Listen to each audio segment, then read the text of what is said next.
vendredi.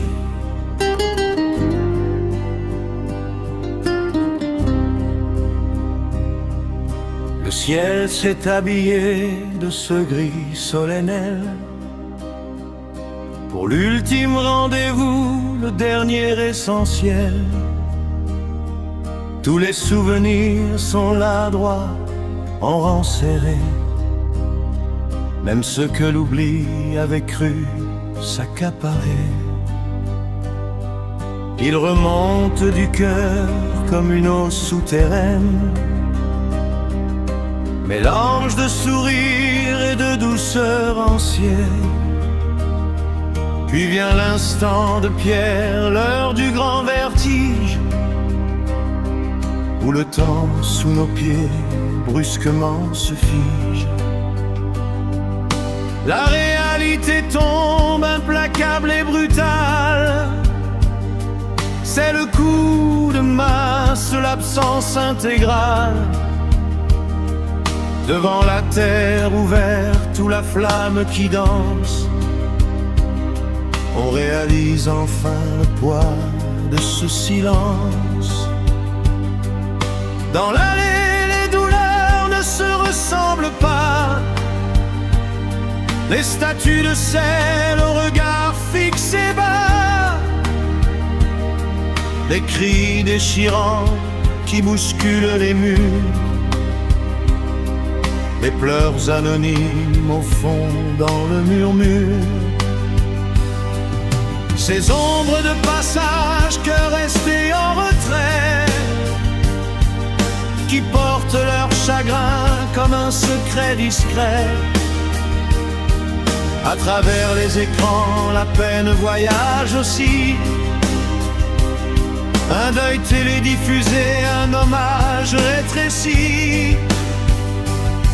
Mais au premier rang, là, c'est le cœur du foyer, fidèle, sobre et digne, sans jamais s'effrayer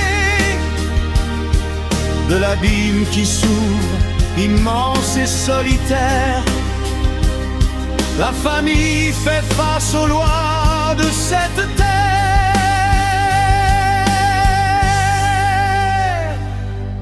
Ce jour finira bien noyé dans le brouillard,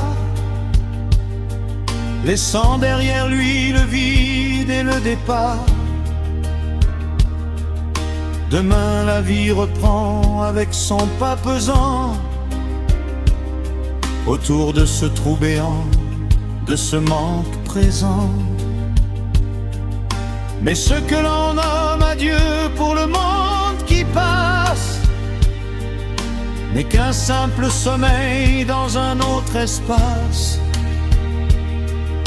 Dieu a posé sa main, apaisant les souffrances.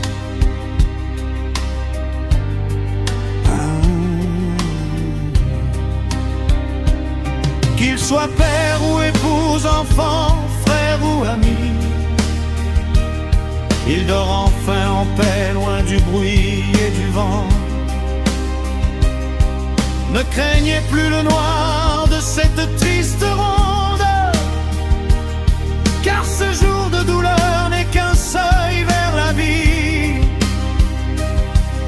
La nuit sera bientôt par l'éclat remplacée, et chaque larme versée sera enfin oubliée.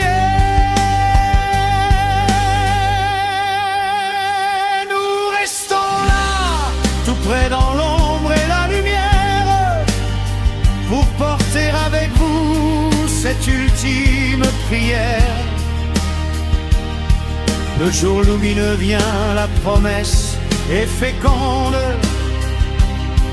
L'amour ne meurt jamais, il veille sur le monde.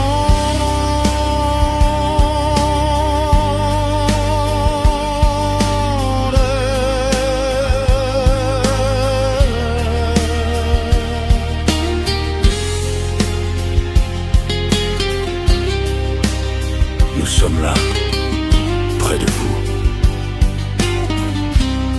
Nous vous embrassons tendrement.